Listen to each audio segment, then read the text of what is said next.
सलामती है उन आंखों पे जो हिदायत पे नजरें जमाए बैठी हैं, सलामती उन कानों पे जो जिक्र खैर के मुंतज़िर रहते हैं, और सलामती उन कदमों पे जो हिदायत की राह पे गामज़न है। अस्सलाम वालेकुम वरहमतुल्लाहि वबरकातुहू। और आज लाखों की बात में मैं आपके कुछ फंडामेंटल, बुनियादी, बेसिक ऐसे इंस्ट्रूमेंटल ब्लॉक्स बनाने लगा हूं कि जिनके ऊपर आपकी बड़ी मजबूत इमारत लंबी चौड़ी कायम हो जाएगी। कहते हैं कि वो जो समंदर के किनारे दरख्त होते हैं, जिसे नारियल के दरख्त कहते हैं, वो समंदर के किनारे इंतहाई मुनासिब और बहुत बेहतरीन अंदाज से जीते हैं। वालिद साहब से पूछा गया कि ये समंदर के किनारे लगे हुए नारियल के पेड़ इस कदर तंगी में भी खुशहाली से कैसे जिंदगी गुजार लेते हैं? तो उन्होंने कहा कि क्योंकि इनकी अपब्रिंगिंग, इनकी आदत, इनकी खसलतें, इनके औसाफ बिल्कुल उसी मुताबिक ढले हुए होते हैं। जब लहरें तेज़ होती हैं तो ये झुक जाते हैं, हवाएं तेज़ होती हैं तो ये हिलने लगते हैं, लचकदार हो जाते हैं। जब तूफ़ान आते हैं तो फिर इनके अंदर सारी लचक, एडजस्टमेंट उस हिसाब से होती है, और जब मजबूती का मुकाबला होता है तो इनकी जड़ें ज़मीन के अंदर से लेकर आसमान तक इतनी मजबूती से थमी होती हैं कि अपने साथ ये अपने फल को भी चिपका के रखते हैं, दबा के रखते हैं, और साथ साथ ये झुकने, उठने, लहराने और फिर मुस्कुराने का हुनर रखते हैं। ये चीज़ इंसान को मजबूत बनाती है। जहां जैसी हैबिट्स और हैबिटाट्स होती हैं, वहां पे एक बुनियादी चीज़ है जो आपकी ज़िंदगी में आपकी असल का पता देती है, और उसको कहते हैं आदत। आप अपनी आदत पे काम करके अपने आप को असली और नस्ली बना सकते हैं। कहते हैं कि आदतें नस्लों का पता देती हैं। एक मशहूर दरबार में बादशाह के सामने एक शख्स रोजगार की तलब से आया। इसने कहा कि मुझे कोई नौकरी चाहिए। बादशाह ने पूछा कि तुम क्या काम कर सकते हो, करते क्या हो, क्वालिफिकेशन क्या है? तो इसने कहा मैं एक सियासी हूं, यानी उस जमाने के हिसाब से बहुत ही सोच विचार करके अफाम और तफहीम से काम करने वाला आदमी। बादशाह के दरबार में सियासी लोगों की भरमार थी, लिहाजा उसने अपने खास घोड़ों के इस्तबल में भेज दिया। अभी चंद दिन गुजरे थे कि बादशाह ने घोड़े के हवाले से सवाल पूछा, ये कैसा है? तो उसने कहा घोड़ा बहुत अच्छा है, मगर ये नस्ली असील घोड़ा नहीं है। बादशाह को बड़ी हैरानी हुई।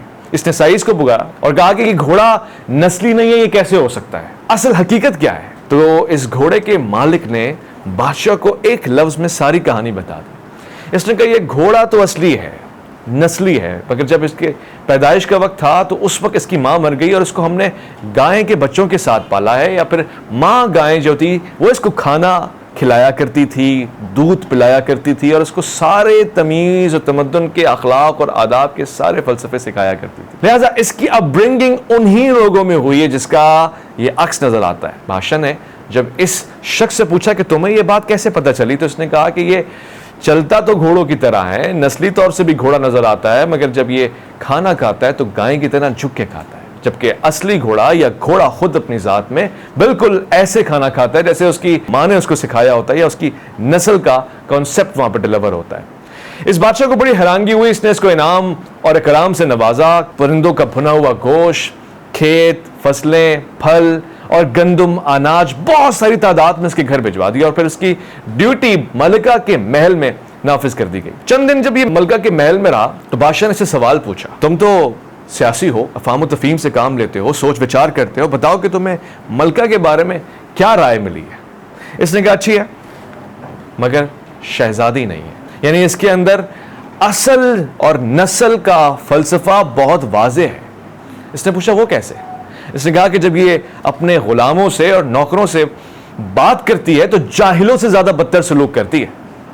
बादशाह को बड़ी हैरानगी हुई, इसके पांव तले जमीन निकल गई। इसने फौरन से जाके अपनी सास को बुलवाया और पूछा कि ये क्या बात है, माजरा क्या है? तो सास ने कहा कि ये बिल्कुल ठीक बात है, तुम्हारे बाप ने हमसे रिश्ता मांगा तो उस वक्त हमारी छोटी सी बेटी 6 माह की थी और वो 6 माह में फौत हो गई थी, लिहाजा बादशाहों के साथ रिश्ता बरकरार रखने के लिए हमने एक किसान की बेटी ले ली और उसको तुम्हारी शहजादी बनाया। ये बादशाह समझ चुका था कि ये सियासी इंसान आदतों से नस्लों तक का सफर तय कर सकता है, लिहाजा इसने कुछ दिन इसको अपने ही दरबार में रख लिया। चंद माह गुजरने के बाद इसने पूछा मेरे बारे में क्या राय है, मेरी आदतें क्या बताती हैं, मेरे बारे में तसव्वुर क्या रखते हो? तो इसने कहा कि अगर जान की अमान पाऊं तो अर्ज करो। बादशाह ने इसको जान की अमान दी तो इसने कहा तुम दिखते तो बादशाह जैसे हो मगर शहजादे नहीं हो। इसको बड़ा गुस्सा आया। बहुत गैज़ व गज़ब के बाद इसने अपनी माँ से जाके सवाल किया क्या मैं वाकई शहजादा हूं? तो इसकी माँ ने कहा नहीं, तुम शहजादे नहीं हो, बल्कि एक हादसे और वाक़े के तहत हमने तुम्हें शहजादा बनाया। तुम ले पालक हो, किसी आम इंसान के बेटे हो, मगर चूंकि इस सल्तनत को बका चाहिए थी लिहाजा हमने तुम्हें उसका नाम दे दिया। आदतें, खसलतें नस्लों का पता देती हैं, और इसी तरह आप अपनी आदत पे अगर काम करना शुरू कर देंगे तो आप सिर्फ माजी नहीं बल्कि मुस्तकबिल को अपने हाथों से तहरीर कर सकते हैं। आज मैं आपको 3 खुसूसियात बता रहा हूं जो आपकी आदत बदल देगा, और अगर आपकी आदत बदल गई तो फिर आपकी किस्मत बदल जाएगी। पहली चीज, आपको लाजमी तौर से ये आदत होगी कि आप सुबह देर से उठना पसंद करते हैं, और ये बचपन से लेकर 55 तक की रूटीन है। मगर अगर आप इस आदत को बदल सकते हैं तो आप अपनी किस्मत को बदल सकते हैं। दुनिया में जितने भी कामयाब लोग हैं वो सुबह 4 बजे उठते हैं, और वो दुनिया से 2 घंटे पहले उठ के अपनी रूटीन को तरतीब देते हैं ताकि उनके पास फुर्सत से वक्त मिल जाए दुनिया के तमाम मामलात को निपटाने। लिहाजा पहली आदत जो आपको बदलनी है वो वक्त पे उठना है।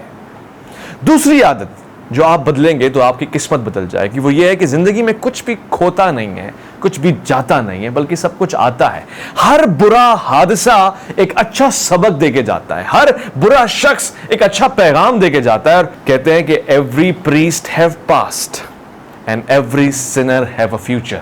हर पादरी का एक माजी होता है और हर गुनाहगार का एक मुस्तकबिल होता है। लिहाजा हमेशा अपने फीडबैक को फीड फॉरवर्ड करना सीख जाएं। ये दूसरी आदत आपको आपकी किस्मत के रंगीन मकाम तक पहुंचा देगी। और आखिर में वो तीसरी आदत जो आपके खदोखात बदल सकती है वो ये है, आपने किताब पढ़नी है।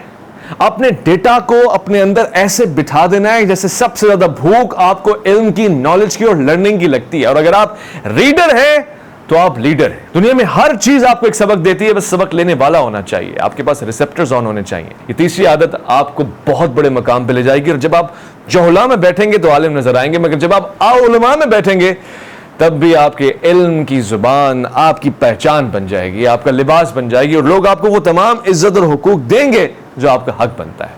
लिहाजा चूंकि आदतें नस्लों का पता देती हैं और फासलों को मिटा देती हैं, हमने आज से अपनी इन 3 आदतों पे काम करना है। लाखों की बात में आज के लिए इतना ही।